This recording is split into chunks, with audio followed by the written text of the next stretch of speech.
अस्सलाम वालेकुम dear students. आज जो हमारा टॉपिक है ये 12th क्लास स्टूडेंट्स के लिए है। लेसन नंबर 11 है ये हमारी टेक्स्ट बुक का, love across the salt desert.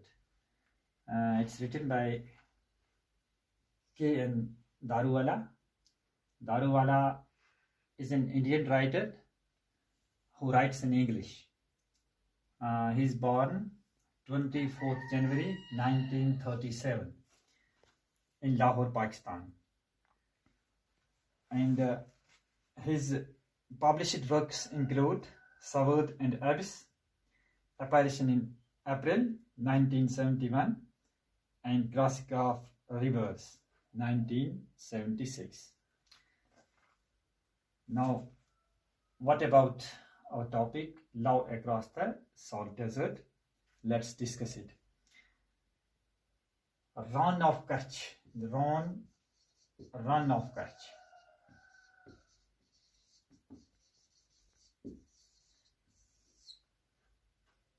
It's a very dry and desolate area.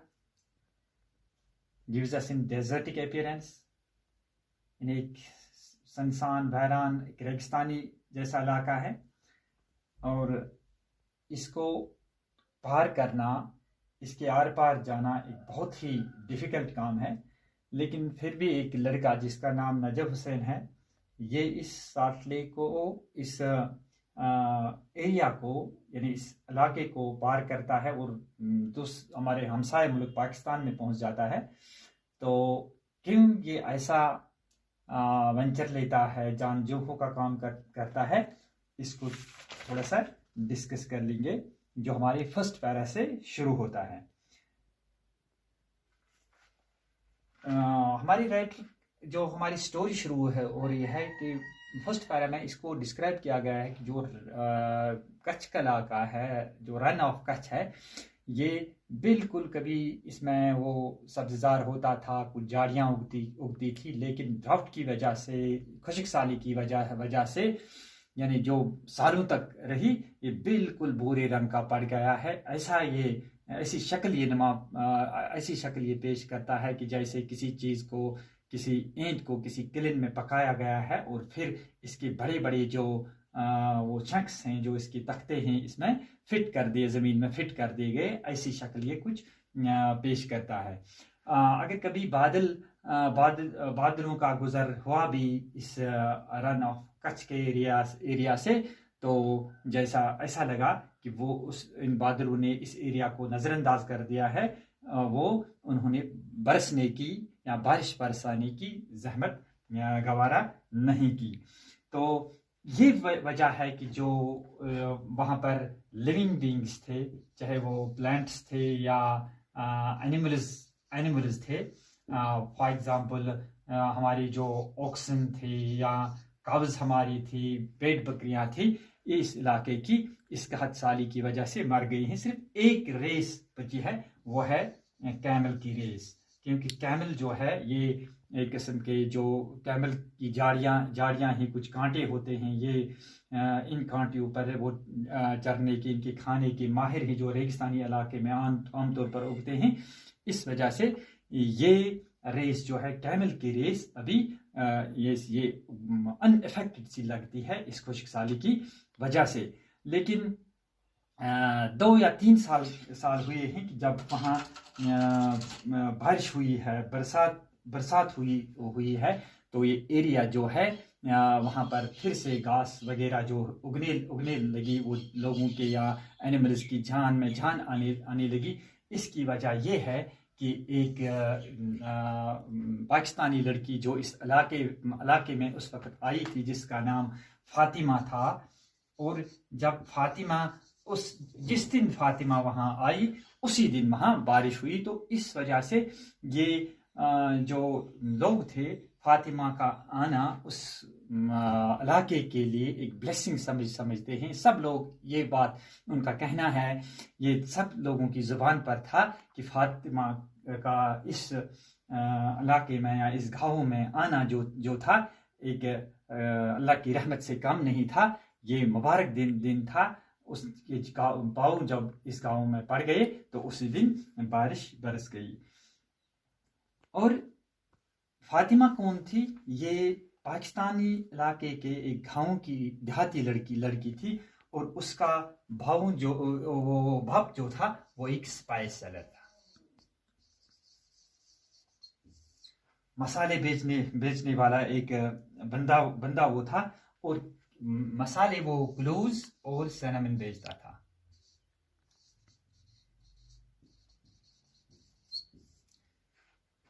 Cloves और सिनेमन यानी दालचीनी और लौंग, ये बिल्कुल यानी महक देने वाले कुछ मसाला जात हैं, एरोमेटिक स्पाइसेस हैं, इनका वो कारोबार करता था, वही वो बेचता था। और फातिमा जो थी, फातिमा की जहाँ पर उसके हुलिया, उसके यानी फिगर्स जो थे वो बहुत ही अट्रैक्टिव थे, बड़ी खूबसूरत लड़की ये थी। उसकी कहते हैं कि उसकी यानी महक जो थी, उसकी सजावट जो थी, इन यानी ग्लोव्स और सिनेमन की महक से भी बढ़कर थी। और उसके आईब्रोज जो थे वो भी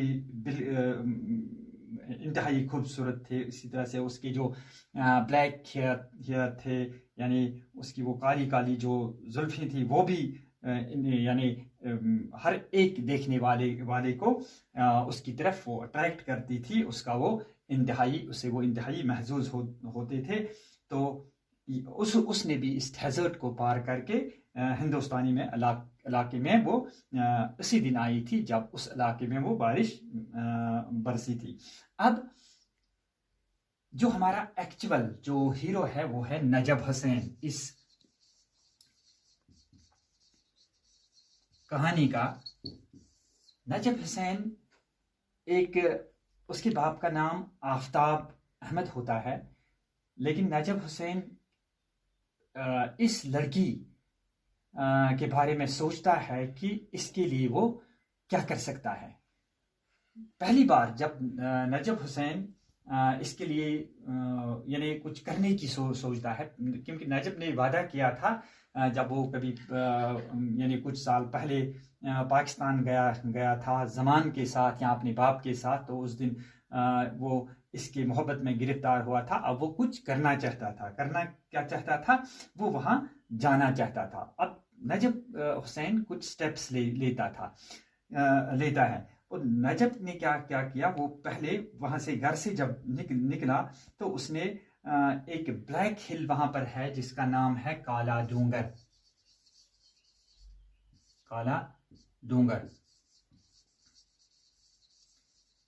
इस काला डूंगर पहाड़ी पर नजब जो है वो पहले पहुंच जाता है। और इस काला ये बेसाल्ट के पत्थर से यानी सियाह संगमर के पत्थर से इसको यानी इसमें सियाह संगमर के पत्थर पाए जाते हैं। ये हाईएस्ट पीक है कच्छ के इलाके में। और वहां से उसने अपना जो है सफर शुरू कर दिया। अपने कैमल पर वो सवार हो गया जिसका नाम अल्लाह रखा होता है। तो जब वो अल्लाह यानी वहां पर जब वो पहुंच गया तो वहां पर वो यानी अपने पीर जिसका नाम पंचमी पीर है, इस पंचमी पीर को वो खराज तहसीन पेश करने के लिए, अकीदत का इजहार करने के लिए वो वहां पहुंच जाता है। तो वहां पर क्या है कि वो पहले कुछ खाना साथ लेता है इस हिल टॉप पर, और फिर वो एक थाली बजाता है। वहां पर जैकल्स नमूदार होते हैं, और जैकल्स जो हैं इस खाने को खा जाते हैं तो अपने लिए वो नेक शुगून समझता है। अगर जैकल्स नमूदार नहीं होते तो ये नजब हुसैन के लिए फिर नेक शुगून नहीं हो सकता था। ये अपने इस आने वाले सफ़र को यानी पाकिस्तान के इस सफ़र को जिसमें उसे ये साल्ट डेजर्ट क्रॉस करना होता है, इसको वो मनसूख भी कर सकता था, क्योंकि उसमें फिर ये उसके लिए मुबारक सफ़र नहीं साबित होता। लेकिन उसकी खुशकिस्मती थी कि जब उसने थाली बजाई, जैकल्स नमूदार हुए और जैकल्स ने खाना खाया और जो नजब हुसैन है वो इंतहाई खुश था, महजूज था कि पीर शायद उस पर राजी है। पीर के बारे में, पंचमी पीर के बारे में यही कहानी है कि ये एक एक्सक्लूसिव किस्म का आदमी है। ये तन्हाई पसंद करता था और उस पहाड़ी पर आ गया। उसका मिशन था कि लोगों की खिदमत करना, लेकिन उसके साथ एक वुल्फ था, एक जैकल था, एक यानी लोमड़ी थी जो उसका ताक़ुब हमेशा करती थी। और बस इसके सिवा वो in the company of nature और तन्हाई में रहा करता था। तो अल्लाह की इबादत में मशगूल हुआ करता था, लोगों की मेडिटेशन में जाता था। तो यही इस के पीछे एक राज था कि जैकल्स को क्यों वहाँ खाना खिलाया जाता था। और दूसरी बात ये थी कि जो पंचमी पीर के बारे में है कि वहाँ एक दिया जलाया जाता था जो दूर दूर तक दिखाई देता था, जैसा कि इसके बारे में तफसीलों में बताया गया है। ये भी एक इम्पोर्टेंट वहाँ पर जो यानी अकीदत का इजहार, यानी अकायद में इस चीज़ को शामिल किया जाता था। अब नजब जो है इस पंचमी पीर के इस जो दिया जलाया गया था, इसके आगे वो झुका अपनी अकीदत का वो इजहार करता है।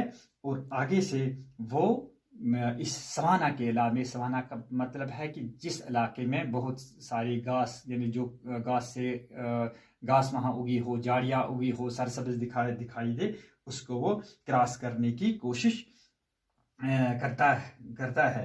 तो आगे जब वो जाता है कि लास्ट गांव जो वो पार करना उसे होता है, इसको कर्ण नामी एक गांव होता है, इसको वो क्रॉस करने की यानी कोशिश करता है। जब वो अपनी कैमल पर चढ़ता है कि उसके पास एक शिगाल है, CHAGAL, शिगाल जो है, शिगाल एक वाटर कंटेनर होता है जो चमड़े का बना होता है कि इसमें स्प्लैशिंग, वाटर की स्प्लैशिंग की वो आवाज़ जो है वो इसे ज़रूर दिखाई देती है। लेकिन नजब हुसैन खुद एक बहुत ही डिफिडेंस किस्म का आदमी है। वो यानी शर्मीला पन उसमें ज़्यादा छाया हुआ है। वो बात करने से कतराता है, यानी वो यानी एडवांसेस नहीं लेता है। वो हमेशा अपनी शर्मिला, जब इसके सामने लड़की का नाम भी लिया जाता है तो वो पसीना पसीना हो जाता है। ये नजब हुसैन के बारे में है। कभी उसका बाप उसके बारे में कहता है कि जो उसके बाप आफ्ताब हुसैन ने दौलत जमा की है, नजब के बारे में उसका ख्याल था इस तमाम दौलत को वो ज़ाया करेगा, क्योंकि उसे इस वजह से नहीं कि वो फजूल खर्च है या स्पेंड थ्रफ्ट है, इस वजह से कि वो इंतहाई किस्म का शर्मिला आदमी है। क्योंकि अगर वो कोई चीज़ बेचेगा तो उसकी कीमत वसूल करने से भी वो हिचकिचाएगा, शर्माएगा। ये इसके बाप नजब हुसैन का मानना था, उसका कहना था। और नजब ने इससे पहले जब उसने ये यानी वेंचर ले लिया कि वो अकेला सॉल्ट डेजर्ट क्रॉस करने जा रहा है, तो नजब ने इससे पहले नजब ने 4 मरतबा वो सॉल्ट डेजर्ट क्रॉस कर दिया है। लेकिन तीनों मरतबा वो अकेला नहीं था, या उसके साथ उसका बाप हुआ करता था, या उसके साथ मशहूर ज़माना स्मगलर जिसका नाम जमान है, जमान उसके साथ हुआ करता था। तो जमान एक गाइड का काम भी करता था कि कैसे इस सॉल्ट डेजर्ट को, इंटरनेशनल बॉर्डर को या लाइन ऑफ कंट्रोल को वो क्रॉस कैसे करना होता है। जमान इसका माहिर था। जमान जो था ये अगर इसके बगैर कोई इस यानी सॉल्ट डेजर्ट को क्रॉस करने की जरूरत करेगा तो जमान उसके खिलाफ कार्रवाई भी कर सकता था। तो इन तीनों मरतबा जब नजब हुसैन ने नजब हुसैन और आफ्ताब के सामने उसने 3 मरतबा सॉल्ट डेजर्ट को क्रॉस कर दिया, वो एक काले शाह एक शख्स का नाम है, इसके घर वो रहा करते थे। काले शाह दरअसल फातिमा का बाप था, लेकिन काले शाह वहाँ पर क्या वो क्लूज वहाँ पर खरीदते थे, या बड़ी किस्म के वो बड़ी लीव्स वहाँ खरीदते थे जिसे बीड़ी वगैरह तैयार किए जाते हैं, या ओल्ड टेरेलिन या यूज टेरेलिन वो कपड़ा खरीदते थे। और वहाँ से जब वापस आते थे, ये 500 जो वहाँ पर खरीदते थे उसकी कीमत करीब करीब 500 रुपया हुआ करती थी। तो इसके अलावा इनको एक खर्चा बर्दाश्त करना पड़ता था। अगर जो कैमल्स उनके साथ हुआ करते थे और कैमल को चुराने वाले कुछ दिया करता, कुछ खर्चा देना पड़ता था। इसके अलावा जो मीडियरीज थे जो आपस में बीच वो बार्गेनिंग का काम करते थे, उनको भी दिया करना, पैसे देने पड़ते थे। और जो ऑफिशियल्स थे बॉर्डर पर जो निगरानी करते थे, जो उनको पता था कि ये स्मगल यहाँ से आते जाते थे, उनको यानी कुछ फिर उनको इतना ही पैसा बच जाता था कि वो बस यानी जिस पर उनका वो मुश्किल गुजारा होता था, या कुछ वो मामूली किस्म के वो यानी कपड़े या सौदा वहाँ पर फिर लेकर वापस जाते थे। अब जबकि काले शाह के बारे में नजब का कहना है कि पहले वो इसको क्या समझता था कि उससे पाया कि एक रोग किस्म का आदमी है, बड़ा शरीफ किस्म का आदमी है।